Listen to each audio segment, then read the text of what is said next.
Hello, everybody, and welcome back to another Indie Comics Talk.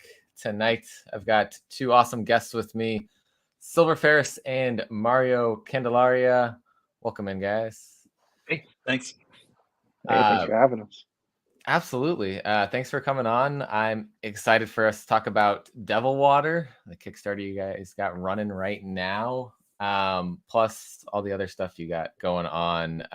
Lots of cool books coming up and coming out right now, coming out today. So all over the place. let's start out talking about Devil Water, though. I guess before we get there, let's talk about you guys, because you have been working together for a while, working on comics, and we are talking before in chat that this is not the first one that you've done together. You guys have been putting stuff out, but maybe not out yet. Things coming through the pipeline. So how'd you meet, and how'd you guys start working together in comics? Oh, Silves, how did we meet? Unlawful Good.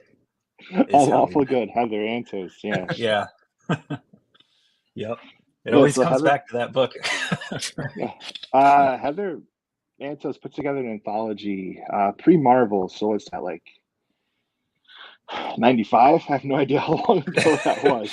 I think it was about 10 years ago. Yeah. It's just a bunch of people on there. I mean, the names that are on there, I'm struggling to think. I mean, I know Ian's on there, right? Ian Mondrick. Yep. Yeah, Ian Mondrick. And Steve Orlando is on there. He is. Yeah. Yeah. It's a pretty good alumni list. Steve obviously being the valedictorian of it, but who did you do your story with again? With Ian. That's how I met Ian. Yeah. Okay. Yeah. Yep. Man, there's just a bunch of crime stories. I did mine with Ken Knudsen, and we had a little group. We went from there, right? And then just a bunch of us started pairing off together after that. Like, I like your stuff, you like my stuff, and then Yeah. At the time too, that was like a really big indie anthology on Kickstarter. Like, I think it did like $11,000, but at the time that was like, whoa, $11,000 for a book. I see some of those going, and it's like 11,000. That's it. Yeah, that's nothing. Yeah. on the anthologies where they're bringing in like all those large groups of people, some of those, they're going insane now. Yeah, they've really like refined Kickstarter comics specifically as like an art of its own. But also 10 years ago, Kickstarter comics weren't as big of a thing as they are now. And now I feel like it's becoming more and more of a necessity on the comic scene to get books out there to publishers. Yeah, I feel like a lot of people kickstart until they can publish, but then if you look at a lot of the published people, they always go back and do a creator-owned Kickstarter too, because it's just, honestly, it's better. Like, it should be your goal in the first place, rather than getting published. I think also, like, a lot of publishers, starting out, entry-level publishers, I should say, don't have the funds necessarily to put like an advance on there. So they kind of want creators to go and, do a self-published book that can fund itself, and then they just take care of the printing and distribution. Yeah, absolutely. I feel like Band of Bards is one of those. They actually used to do their own Kickstarters too. And you both have something coming up in their Tales from the Pandemic. We'll talk about that a little bit later. But they're one of those up and coming publishers that I think that's a perfect example for that. So let's talk about Devil Water. What is the elevator pitch of Devil Water? You want me to do it? All right. Yeah, that's your part. My marketing. So if I'm going to stalk an editor into a dark corner of an elevator and force them to listen to what I have to say, which you wouldn't do. No. Oh, jeez. Imagine just talking to someone on the phone, let alone confronting him in person. Jeez. But so Devil Water is about a bootlegger who is possessed by a demon, and one night he is hijacked and left for dead on the side of the road. So he, well, goes after the guys who took his booze, and he wants his stuff I like the motivation in this one. It's going after the booze. back. Yeah, I mean, we just wanted to do something that was fun, right? Nothing that's like, super long arc type of origin story or anything. It's literally just, Yeah. okay, there's this guy who exists in the world, and the motivation is he just wants his stuff back. What was that one Parker story where he just wanted the score? Is that what it was? The score? He just wanted his cut of the heist. Mm. But yeah, we're motivated by old school comics. I often cite Spawn, Venom, things where just like there's someone and just some weird thing about them, and then just the world around them. The 1920s prohibition. I don't live too far from New Jersey, so you know, Atlantic City was a huge port because of just the open right to the Atlantic Ocean for all the booze coming in. Silver really took the references. I think I sent you the script, right? And you're like, "Wow, we need to do this." Yeah. It was my favorite thing that I've read of yours up until that point. I just love the whole mood of it. Hey, Ian. You said his name and he showed up. Yeah. That's some Candyman stuff right there. The weird thing is, like, since doing this YouTube thing, I have accidentally summoned creators into chats multiple times since starting this, and I'm just like, what? How did that just happen? So you're summoning them to the chat now. So, but your art on this, you guys were kind of just talking about that a little bit. I just want to show off some of the awesome art in here. Just that your style works so well with the black and white. Like, it doesn't need colors. It doesn't need colors added in, and it looks fantastic. Thank you. Yeah, I've done a few black and white, intended from the start to be black and white books. So I've kind of like refined, what is all the contrast like mean, and for this it was I want a lot of like stark black and a lot of bright white, and then a lot of like softness in between. While I've taken other approach with black and white before with other books, but yeah, each kind of project has its own black and white look to it, because I want it to look finished, like not that, oh, we just didn't get it colored. This was the intention from the get-go. Definitely. And you did the art on Parallel, right, from Source Point Press? Yes. Yeah. Yep. Somewhere I have a copy of that. I got it from Jason at Baltimore Comic Con. Oh yeah. Not this last one, but the one before. Okay. Yeah. Thanks for picking it up. And I didn't make the connection until we were talking, and I was scrolling through, and I was like, wait, hold on, that's your art. Yeah, I do know your art. I've had this for a while. But yeah, no, this just the ability to use the different like gray tones in there as well is just phenomenal. This was probably the hardest page, right? That one right there. Oh, just the repeat. Yeah. I mean, yeah, we have two trucks like they're facing the same direction, and then one pulls back and then goes the other way, and then the other one comes around. And I had to like figure out how to do all those headlights. Right. And I know that technically, like if there's any snow on the ground, that should just be white, but I intentionally forgot about that rule just so I could hone in on some deep blacks. Yeah. I love the way the sound effect happened here. Did you do that with the art, or was somebody else doing the letters on that? I just drew that. Yeah. Drew that in. Okay. Mm-hmm. Love it. There's a couple of spots where that happens, and Sometimes when I just really see it or I want it to be a part of the panel, but there's one page you haven't seen that does it, and it is the panel. Like the word is the border of the panel. Okay. With what's going on. So, I like doing stuff like that. It's pretty fun. Yeah, I like when there's that added like creative side to things from the art perspective, or even if it's not the artists themselves doing it, when the letterer comes in, it's like, what if we do this crazy thing with the letters, and just tell when people are having fun with creating the comics versus a formulaic, here's the letters, here's the sound effect that has to be here. This looks like fun. Yeah. You bring up a good point though. When it's just all like cut and dry, like everybody just does their job, it just feels like everybody just kind of did their job but didn't necessarily have fun with it. And it's not necessarily bad, it's just I don't know, it's just less of an experience, I guess. Yeah. Now, Silva, I love what you did. Silva, I love what you did with the making things look snow blind on here with those washes. I mean, I know we have a lot of things that are backlit when the only source really is of light is these trucks and their headlights. You really made that flooded look where you just, it washes everything out. I mean, look right there, that center panel where everything's just backlit. You did a great job.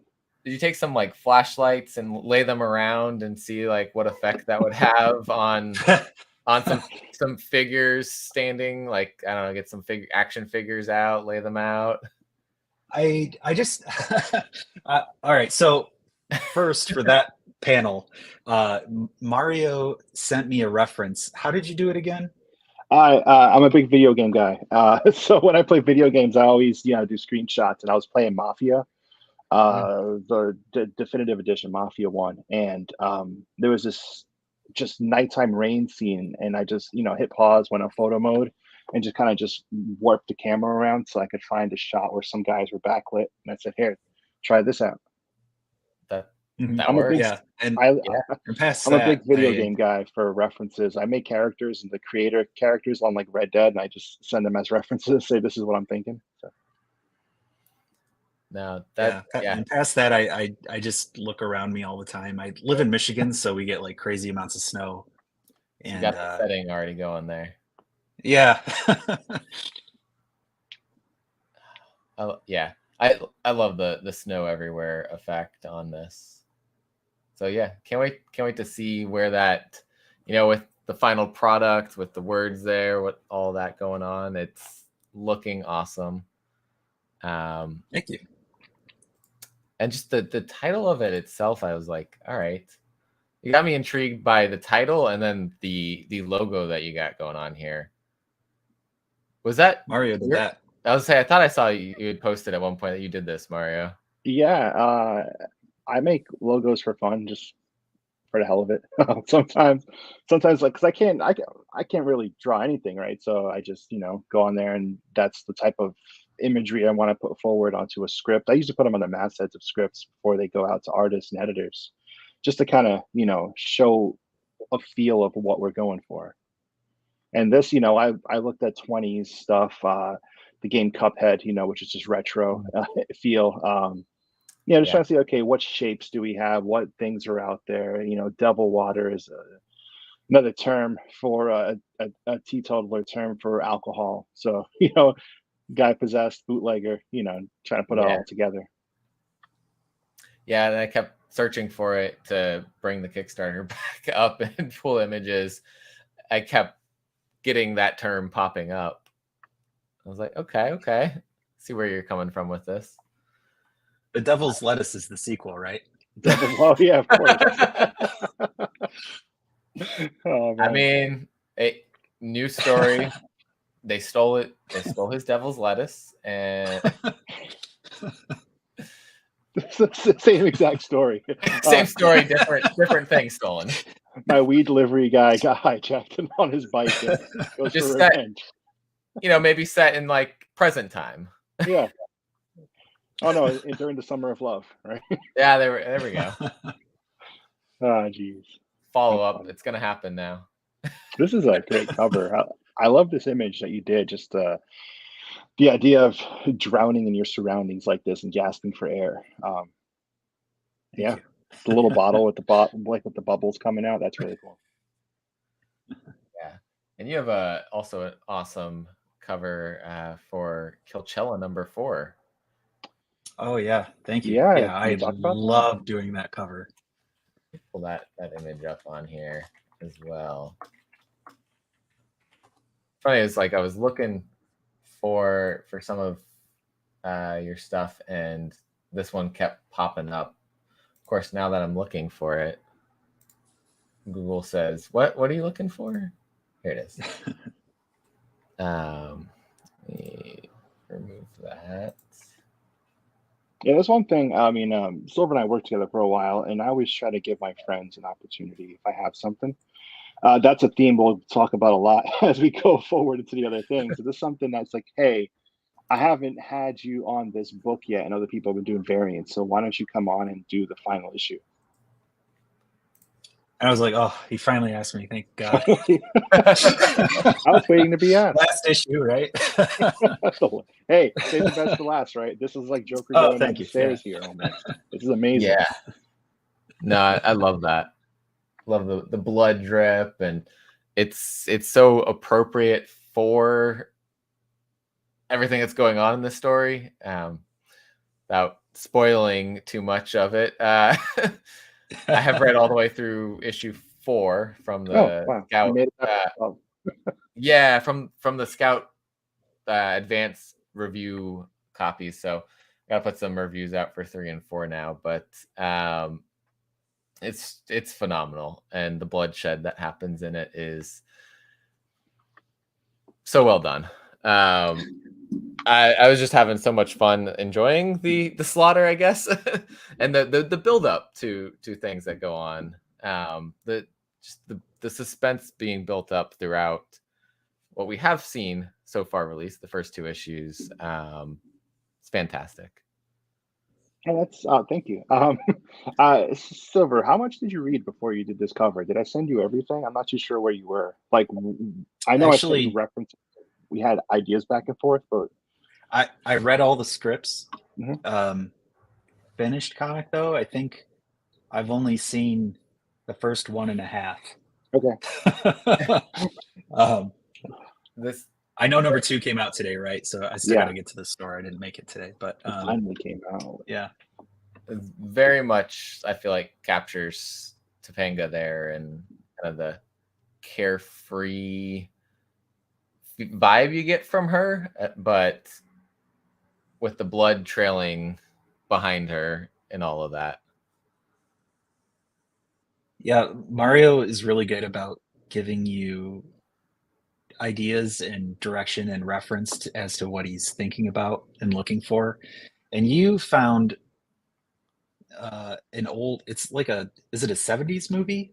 Like, It is. poster? Yeah. Yeah. Get I had the never Google seen this machine. movie. Get the Google machine ready.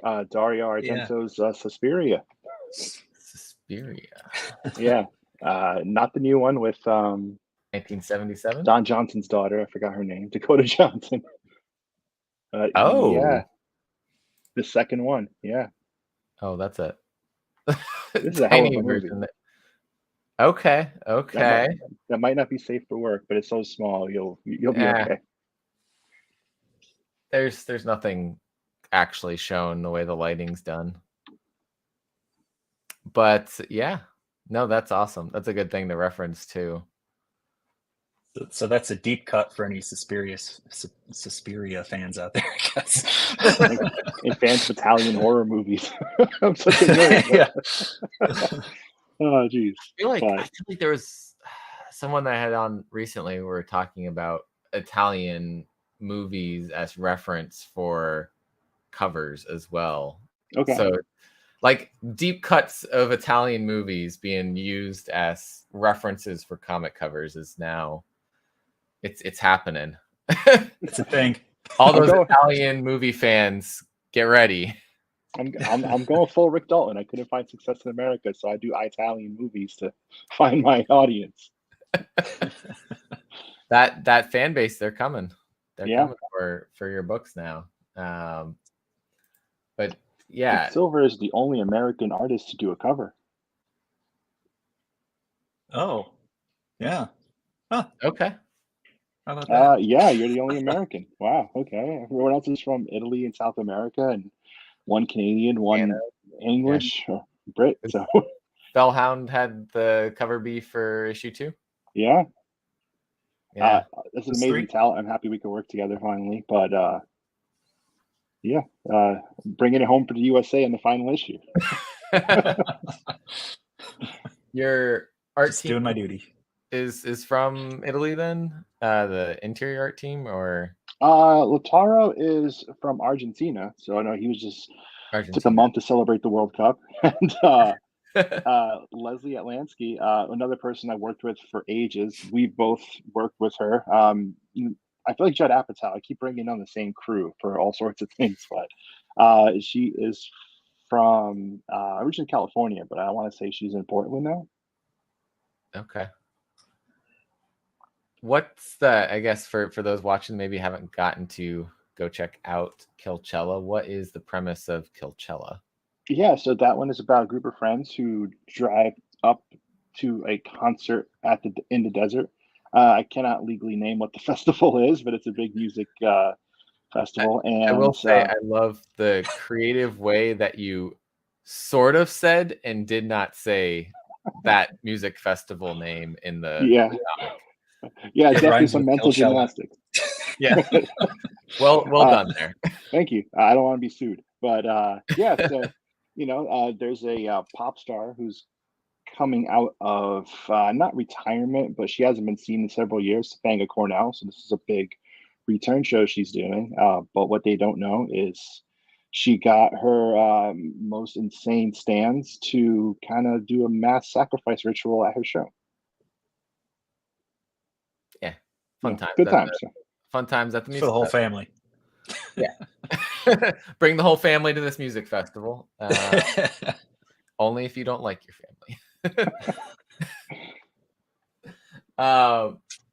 Yeah, no, it's first two I put reviews on our website, so if anybody wants to see my full thoughts on them, the website's linked down below. You can check them out, but it's well worth it. Well worth checking out Killchella because it's fun. It's fun in a horror way. So with with Devil Water, got a little bit of that horror side here. Killchella, definitely horror, but different genres within that, I'd say.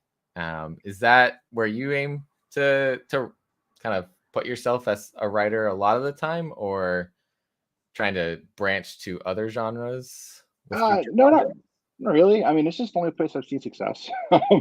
I started out doing romance comic. My first widely released, internationally released book was Ashes from Z2, and that was a slice of life about a firefighter who lost a leg. So I mean, I'm working on a gritty wrestling story as well as a story about a comedian. I had Fogline, which came out last year.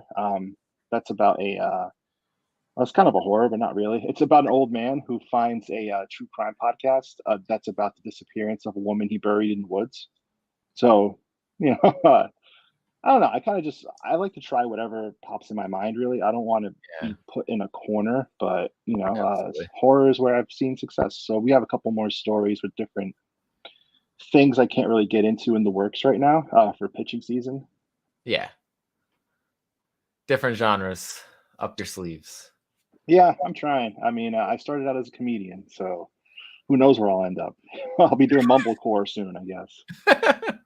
It's just whatever happens. Hey, I mean, I've seen writers stick mostly with one genre, but or like have real good success with one, but then also like just I'm over here in sci-fi and fantasy and like you said, romance and comedy and throw everything in the mix. But then they have their like, I also love this stuff I first started going with the horror. I mean, like if you think about like Bun, he's like mostly horror, but he's also all over the place. Oh, that guy is everywhere. Jeez. Every publisher I'm looking at, he's like the crown jewel book they're putting out, which is good for him. I was on one of those books. Yeah, there you go. Just released. Actually, 2 of his books are in my pile today. Nice. Well, yeah, I mean, Silver will tell you, you got to show range as a creator because you never know what editors are into what, right? So, Yeah. if you want to, I mean, I don't necessarily, I'm not dying to get big to work, but that is a way to, be noticed and hopefully grow an audience to then better pitch my own created stories down the road. But, Yeah. want to show range, want to show I can. So the first thing is to show that you can do a completed story from beginning to end. Everyone Yeah. wants to see that you can do a job and see it's a completion, but then, it's from there. Okay. Is it compelling? Do you have what they're looking for, but also show the ability to grow as well? I mean, there's lots of things that go into it.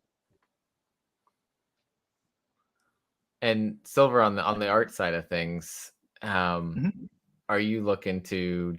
Are there certain genres that you like to do more, or like we've got different genres with Parallel, with Devil Water, with I'm trying to remember what the name of the anthology. Did you just The good fight? Good Fight? Yeah. Yeah. Well, the horror, I like horror the most, I think, which is weird because I don't actually consume a lot of horror or anything, but I love to draw it. Um, Okay. I every once in a while I'll watch a movie or something, and I do enjoy it, but I'm not one of those like horror fans where I just like consume all things horror. But I do love drawing it. I love to draw monsters and demons and freaky things and coming out of the darkness and stuff like that. I don't know why it's just fun. Maybe because it's like horror has a lot of black in it, and wherever I can like start with that and then break out of it is really fun Yeah. visually for me. So it just has a lot of high contrast. I do prefer, like I said earlier, the black and white stuff. So for me, horror is just the most fun to draw. You kind of forget about the story once you're in the middle of a page, like the whole story. You're just kind of so focused in that like moment of the story. Um, so it's really nice to have a genre like horror where there's always something concise visually going on. Yeah. That's why it's my favorite. I wouldn't mind sticking with that. Me personally, I'm going to kind of pivot as far as comic book work. I'd like to start keeping that on the covers side for the time being, as I'm going to change my focus artistically and open up some other avenues for me pretty soon that are non-comic related. So yeah, that's kind of Nice. where I'm at right now. So the other project that the two of you worked on and have a short coming up in is Tales from the Pandemic, coming from Band of Bards, which should be, is that going to be dropping in this previews catalog for March? Yeah, it was supposed to be in last month's, but I guess there was some mix-up somewhere in the front office. There But was zero yeah, Band of Bards in the catalog this month. this I'm really happy that this collection is getting out there. Yeah, Tales from the Pandemic was during COVID lockdown. A bunch of people were just bored. A lot of my friends lost their jobs. And unfortunately, I was able to, my wife and I were unaffected. We were able to keep our positions. So when we started getting a bunch of Trump bucks, I was like, hey, why don't I try to use this as best as I can? And I got a bunch of my friends, so like Silver, and we just did a bunch of short stories. Kind of like Twilight Zone style shorts of what we were going through or seeing. I don't want to call it an anthology, but I guess now that there's more people on there, it is. I was calling it a mixtape because it's just, as the only writer, I was like, you know what, this is just a mixtape of just fun stuff. We put it. I like mixtape. I like that. Thank you. But yeah, I have no qualms saying that Silver's is in the top 2 or 3 of the stories that we did. And why don't you talk about it? Yeah, Put you on the I don't spot. know what I can say though. It's like Go ahead. it's pretty short. My story's pretty short, but it's he asked me like, what genre do you want to do? He's just like, we're just doing this thing. What genre do you want? And I pretty much could name it, and I said horror, predictably. So it's, I don't know what to say about it though without giving it away totally. it is about isolation. It is about coming across something abnormal that is super freaky. And I think the isolation is the biggest enemy there. It's one of those stories where, like, is this character going crazy because they're so isolated during like a lockdown, just her and her cat, or is this freaky thing like really happening? Is kind of how I took it. And I can't really say what the freaky thing is, I feel like, because that would just kind of blow it. But Yeah. yeah, Say the title. it was one of. Oh, what was it called? I lost it. Oh no, you don't even know you're gonna work. I'm just messing with you. I forgot. The title is "Are You Still Watching?"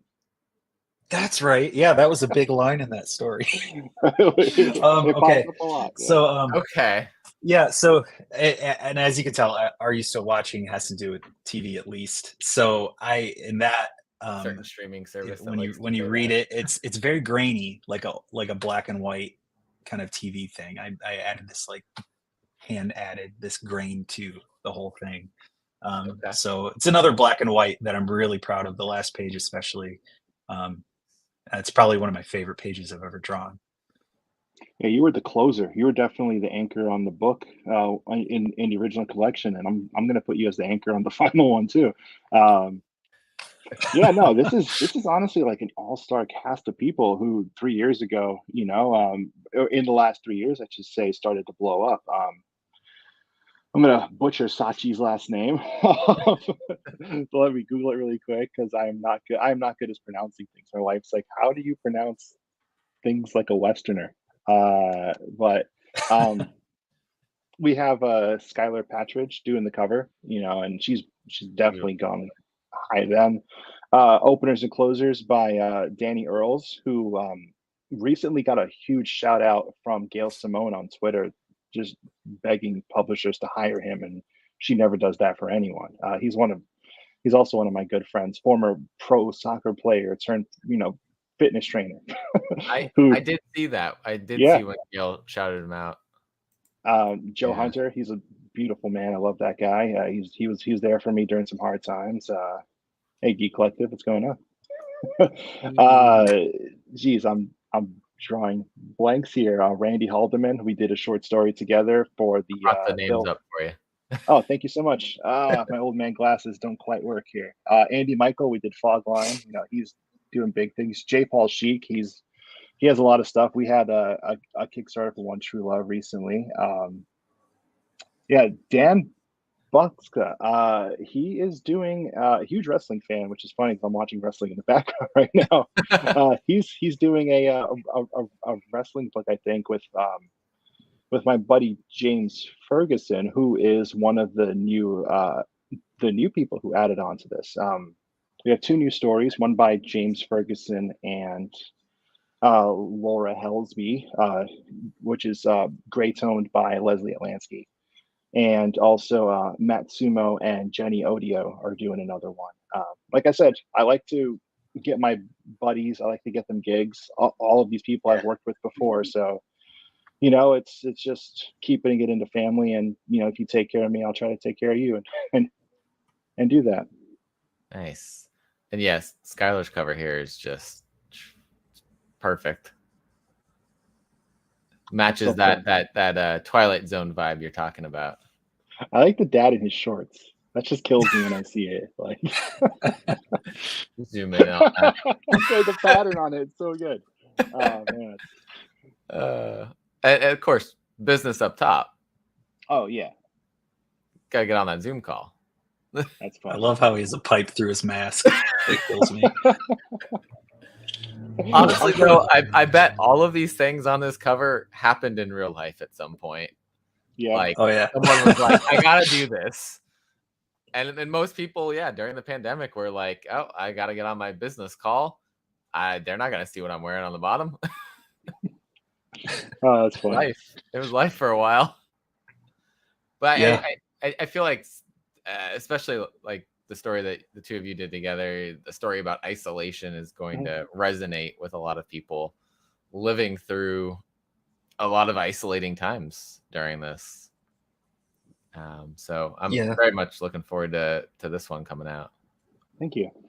I mean, I'm happy that Tim and the guys over there at Band of Bards, took a chance on this. This is something that, we made for fun. There was no expectations of pitching this. We didn't even try to do a Kickstarter or anything initially. We're like, hey, we're going to put this out for a limited time just to, when all the comic shops were closed and nothing was coming out, just to get some, something out there to keep not just our names going, but keep, get some distractions for people who are looking for something. Oh yeah. Yeah. There's like 3 or 4 months where nothing was happening. Yeah. It was actually lost jobs.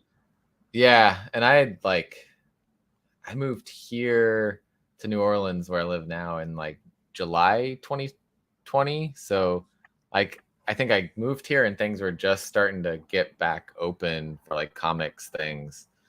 But like right before I moved, it was nothing. And so it was a weird time on the like reading side of things. Didn't have those distractions. I guess I should have caught up on my TBR pile, but I think it somehow grew. It's just grown. Yeah. That's funny. I'm a bit biased, but I love Band of Bards. We know you do.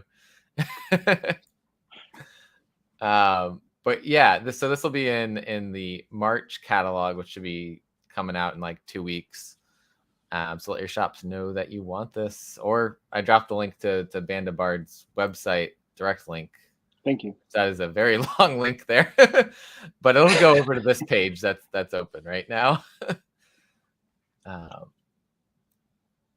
kind of, with all these different types of stories, where are you pulling inspiration from for your writing, Mario?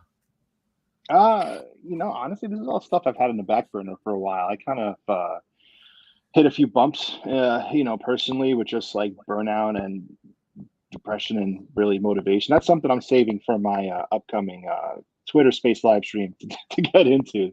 We don't have to get into that now, but it's just you never know when inspiration will hit you. Like Fogline came up while I was at Thanksgiving dinner in 2020, and I just sat aside on my phone and just typed up an entire outline instead of hanging out with my family. And then like the next week I had a script. You never know what'll pop up when, really.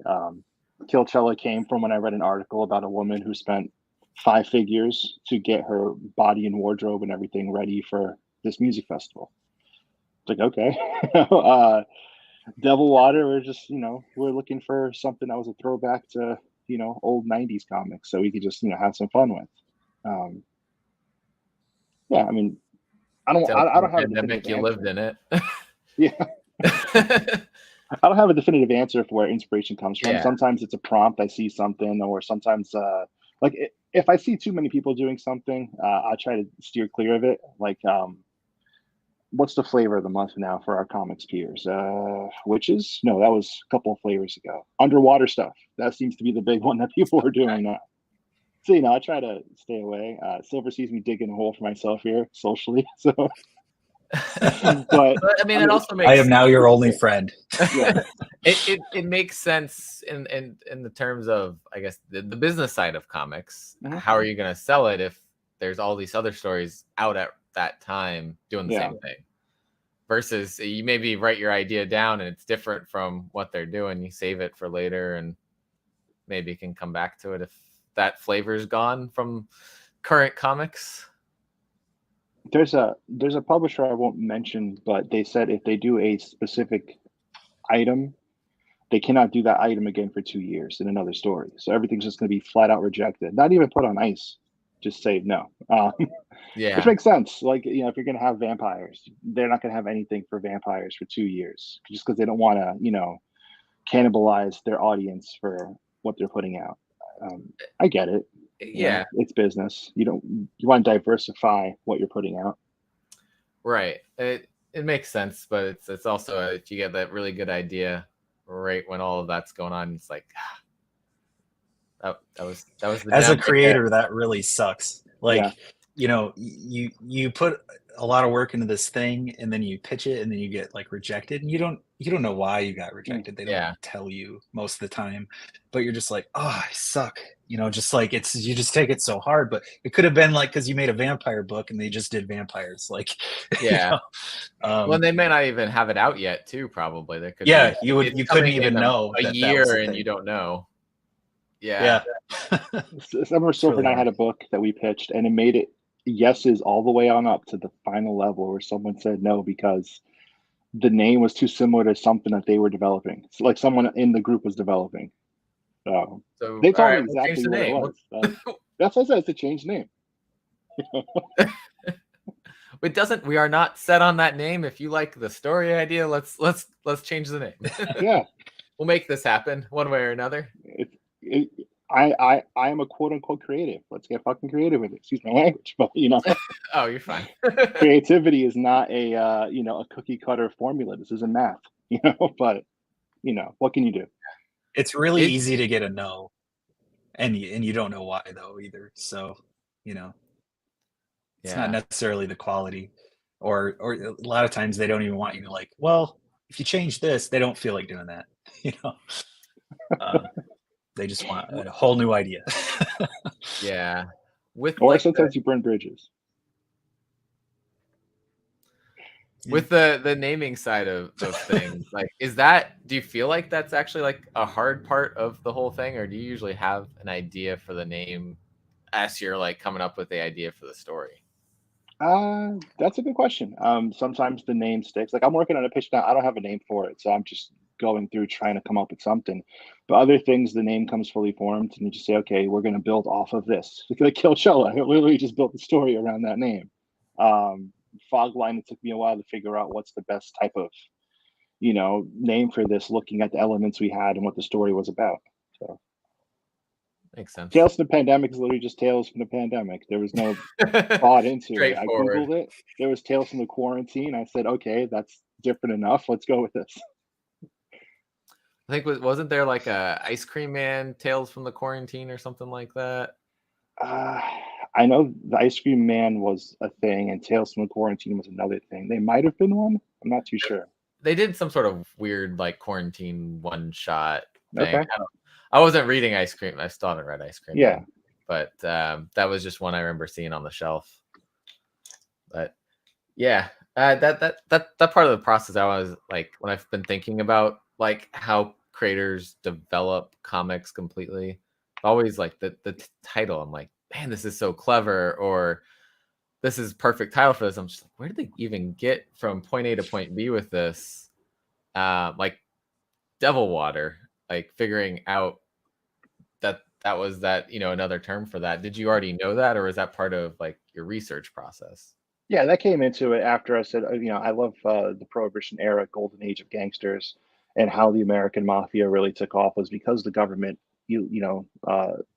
made alcohol illegal, which made a lot of people, it made a lot of the wrong people rich. And just the terms that people were using back then, because it's a very almost Puritan approach to, how they wanted to take it, throw out religious imagery of, sin, and they called alcohol devil water. And I was like, okay, this fits perfect for where we're going. A bootlegger possessed by a demon. It's funny because at the time in Prohibition, churches were the only place you could get alcohol. Yeah, it's the irony there. Was it like hypocrisy? Were they getting a lot more people coming to get the wine? Hey, I need some more blood of Jesus, please. Yes, I have not had enough of Jesus's blood today. Please help me. The congregation's inebriation. I mean, yeah. What do you say? Religion is the opiate of the masses. I mean, I don't want to make this a whole thing, but yeah, that there's connections here. We'll just leave it at that. I was starting to look at things that are coming up on Final Order Cutoff, and this book's over there for its special edition, coming from Source Point Press. This Monday is the cutoff for Parallel Special Edition, unless they move it. Sometimes that happens when I'm looking at things on Wednesday. By Friday, it's no longer on cutoff, but cutoff's coming soon. Nice. If you haven't checked out Parallel. So Silver, tell us about this one. Yeah. It's kind of Twilight Zone-esque in its own kind of a way. It's so the part that I did was I did the art for the original book. So the original book was 60 pages long. It's written by Jason Douglas, and yeah, Source Point hired me to draw that, and I did. Let's see, the story itself is about someone getting a second chance at their dream, and how far would they go to see their dreams fulfilled, even if it hurts or kills them. That's essentially, it's kind of sci-fi in the sense that, like, if deep ironies are sci-fi, kind of like Twilight Zone, it's kind of like that. Yeah. And certainly things that happen in it that could never happen in real life. But yeah, so it got Ringo nominated. Unfortunately, it didn't win. But because it sold out at the publisher level, they decided to do a special edition. They expanded it. They asked me to continue. I had declined at the time because I was busy working on other things mostly. But yeah, so they got another artist to do this add-on story. So I haven't read the add-on part that's in the special edition. But yeah, 50 bonus that's pages. It looks like they said 50. there. Wow. Yeah, I see the nice bump up in price too. Yeah. Yeah, it was like $5.99, I think. It's the special edition. Yeah, special extra money. Yeah. Yeah. Like I said, I don't remember if I said that on streamer before, but I picked up the Baltimore Comic Con, I guess, exclusive version of it. I don't remember. Back in 2021, 2022. What was that? What are we in? 2021. It's the last 2 years. If there's like some sort of time blur story in Tales from the Pandemic, I'm probably gonna resonate with that very well, because since I moved here, the time is just like yeah, that was yesterday. Wait, no, that was 2 years ago. Hold on. Yeah, much longer. Yeah. It's like a jet lag, but it's for time travel. Yeah. There's the story. And all the time, and it never wears off. Yeah. Yeah, exactly.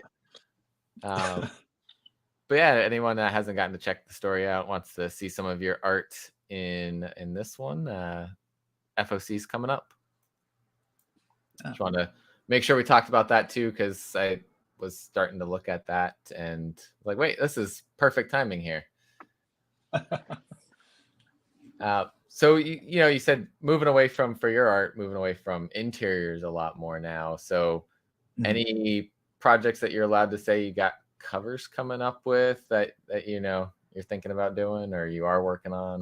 Well, the last cover that I did was Killchella. So I actually, because of my new focus artistically, I haven't sought out any cover work. So that's the last comic thing that I have going on at the moment.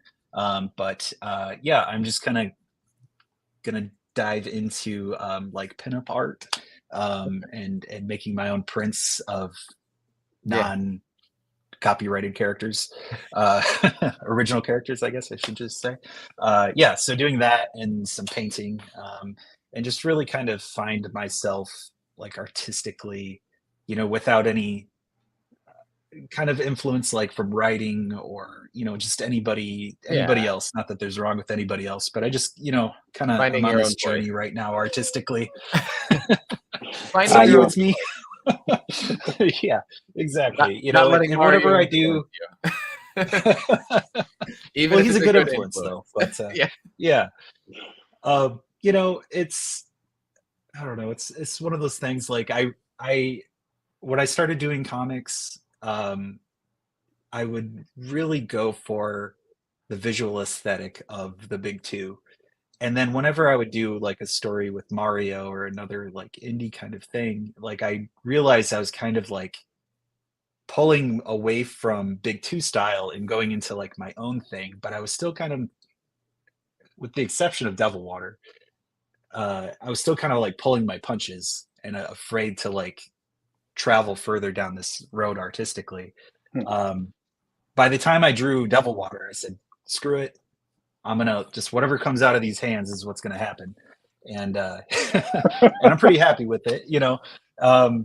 That's good. Yeah, I wasn't trying to hold myself to like, oh, I hope some Marvel editor sees this and hires me. Like, they're not going to look at Devil Water and hire me. That's not going to happen because it's very own like style, you know. And that's what I kind of want to pursue instead of trying to like please other people or try to break away from other people or things, not necessarily people. You know, I just want to focus on my own, like what's going on in here, and try and find that artistically, and I hope it does bring me back to comics in a very like refreshed and original way, you know. But yeah, for now I really want to experiment and do some different stuff.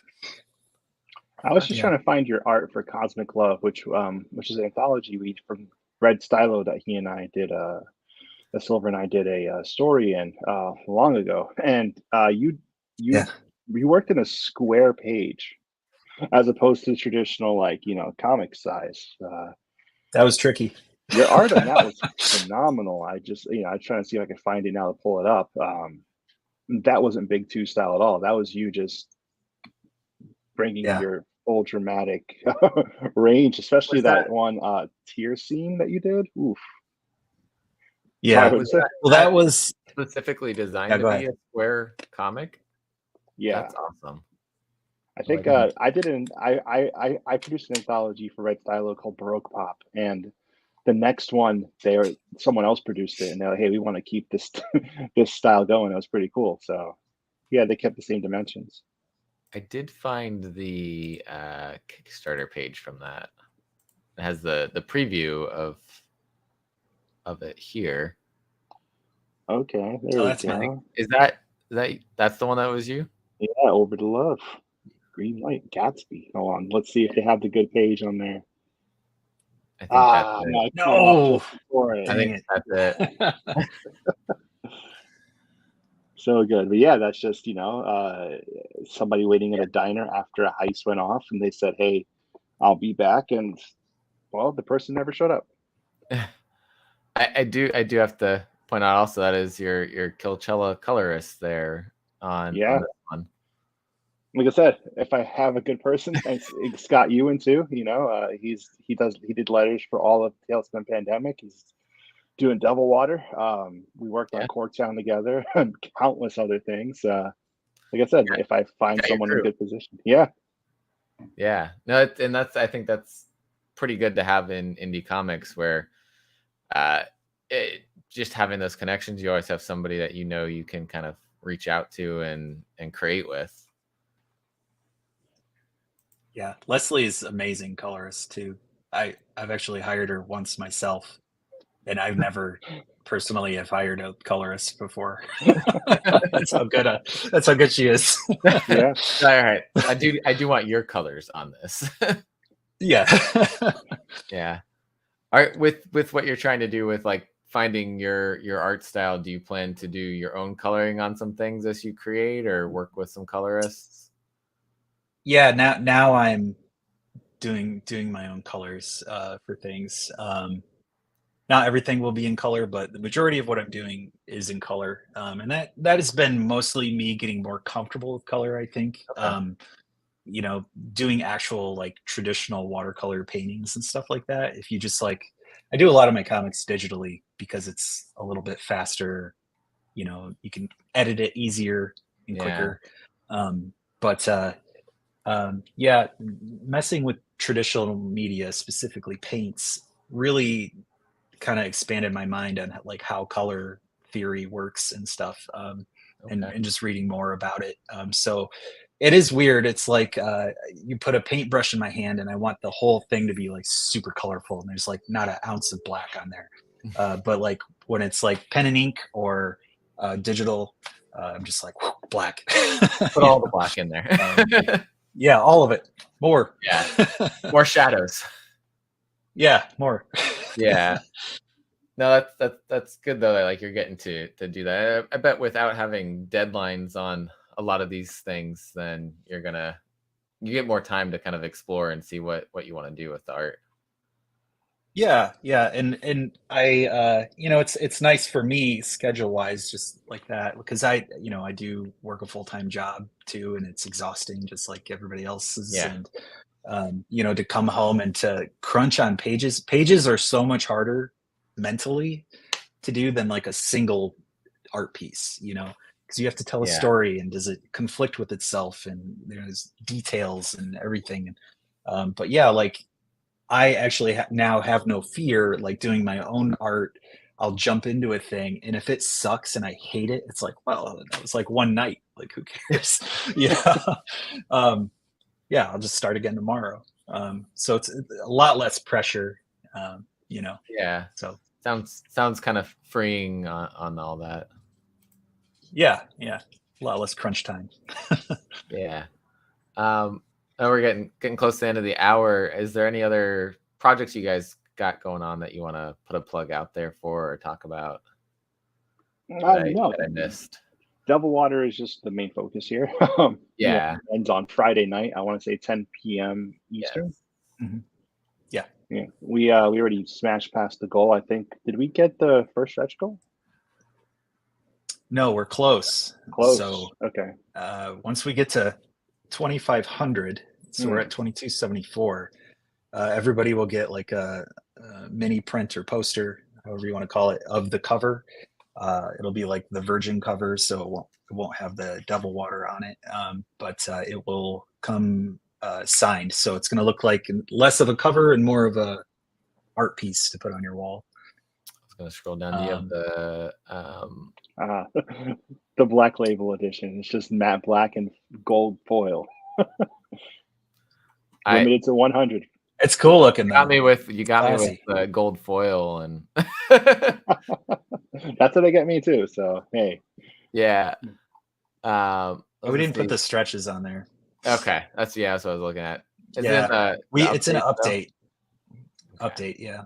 Click on that so people can see. Yeah, we got to put a new update. Silver and I both got hit with some life events that happened.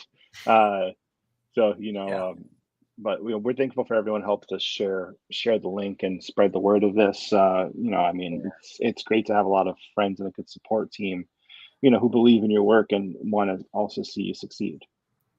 Yeah. I've dropped the link in the chat. It's also down below in the description for anybody watching later that doesn't have the live chat open. You'll be able to go over and check out the Kickstarter there.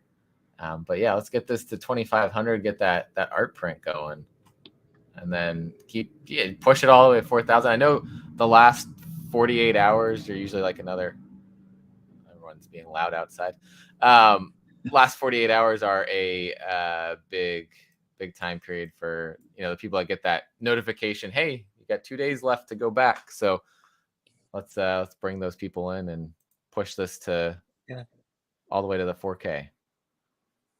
It's slowly going up in the last couple of days too, so I think we're gonna have a nice little ending to this. Yeah, it's awesome. It looks like it's gonna be a great project. So we were talking before we went live, Silver and I, about I see a lot of projects that they might hit their goal or they might even hit a higher goal, and they have like way fewer backers than you guys do here. So I think the number of backers is really good to see on this project, that there's eyes on it, there's people looking at it and coming to check it out. You can get rewards for cheap. Yeah. Basically $7 you can get a physical printed copy. So that's plus shipping, of course, but that's for Kickstarters, that's such a great price. I mean, it's a 20-page book. And it's black and white. I didn't want to charge an arm and a leg for, like trade paperback prices for something that's so small. I mean, absolutely. Maybe like underpricing ourselves, but this is something we made for fun. We made it for the love of the game, not for, pitching it to another publisher or anything. The orders we get for here, that's it. I mean, unless we do a re-release, this is gonna go to publisher. It's not gonna go to stores.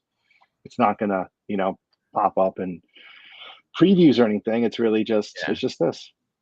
yeah, you guys had fun. You created it because you wanted to create it and do something fun out there. So yeah, anyone who wants to read a fun comic, right there, it's right here in the text. Go click the link. Go check out Devil Water and back this one. Where can people follow you guys and see what work you're doing? What's going on with your artistic journey? For for me, it's I'm only on Instagram at the moment. So at silver underscore, oh, it's right there. Silver underscore Ferris, right under my face. Go I pointed at it. I was like, it's right here. Yeah, we were like, oh, I thought you were pointing at me specifically. Okay. There we go.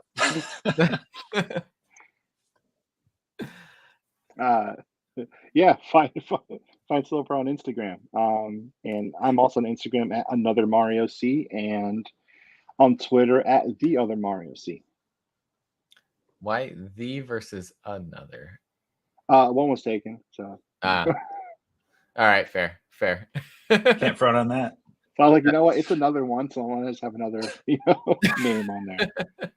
People say, "Well, Mario C, Beastie Boys." No, Mario Cantone, comedy legend. Love that guy. So. And that's where you said you got your origins was comedy, so yeah, lines up perfect. But yeah, check out Devil Water. Check out Killchella. Issue 2 just released today from Scout Comics. If you aren't getting it at your shop, go to scoutcomics.com and buy it from them. Usually easier to get some of their other covers through them too. The 1 in 10s are usually there. The web store exclusives, they have those going on for Killchella also. Yeah. Everything will be available, I think, except for like some crazy rare store ones. Yeah. So go check that out if your shop's not getting it, and tell them to get you 3 and 4 because it's just getting more intense each issue. Or even just get Silver's cover for number 4. It's an amazing art piece. Yeah. Well, I've read the scripts for all of them, and it's fantastic. So, and I drew it in my head. And it looks good. I'll send you the PDFs. I have everything. It's all done. Oh, okay. I'll go back in the file and look at it. I didn't know it was there. Oh, okay. And then next month, go tell your shop you want to get Tales from the Pandemic from Band of Bards. I'm excited to check that one out when it releases. It'll be in May. First time in print. Yeah. And thank you both for coming on tonight and talking about all these awesome books and Parallel on FOC on Monday. So many books you guys got going on right now, so that's awesome to hear. Seems weird. Yeah, it's an embarrassment of riches. Wow. Good timing with everything. Thanks for the live chat for watching and talking, and well, they've been quiet recently except for Geek Collective, but appreciate you all for watching, and catch you guys next time. Have a nice night. Thanks for having us. Take care.